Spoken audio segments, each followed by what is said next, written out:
Hello, আসসালামু আলাইকুম আমার সুনামগঞ্জের ভাই বোনেরা। আজ থেকে প্রায় 15 দিন আগে এই বাগানে আইছি। এটা বাগান আমরা সুনামগঞ্জ রঙ্গারসর ইউনিয়নে করছে। এটা এখন আমরা টুক কই ডাঙ্গের পার। এটা এটা ভাই, এটা নাম কিটা? সোয়েনলি। খুবই সুন্দর জায়গা। আপনারা সবাই আইতে পারবা, এই ভিডিও বানাইতে পারবা, দেখতে পারবা। আমি জানি না এখন টিকিট হইছে কিনা, আমি বর্তমানে টিকিট হয়ে দিতে পারি। টিকিট হওয়ার আগে আমি দেখুন প্রায় 2 কাঠ জায়গা দুইটা ফসল করে নিচেও আছে মিষ্টি। আজ থেকে প্রায় 17 দিন আগে আসলাম।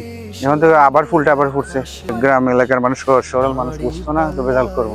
এটা আমরারই আত্মীয় এখানে রয়েছে ফসল আছে।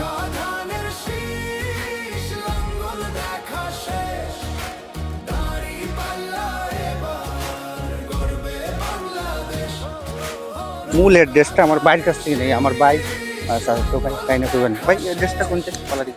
জায়গার নাম সোয়েনলি। ভিডিও সংক্ষিপ্ত ভিডিও আপনারা দেখছেন, আর আইয়া ভিজিট করেন সবাই।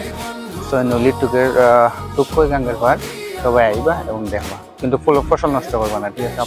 আপনাদের কাছে আমার অনুরোধ, ফসল নষ্ট করবা না, সুন্দরভাবে আইবা, পরিবেশ বজায় রাখবা। ভালো থাকেন, সুস্থ থাকেন, ইনশাল্লাহ নতুন ভিডিও নিয়ে আবার আইব।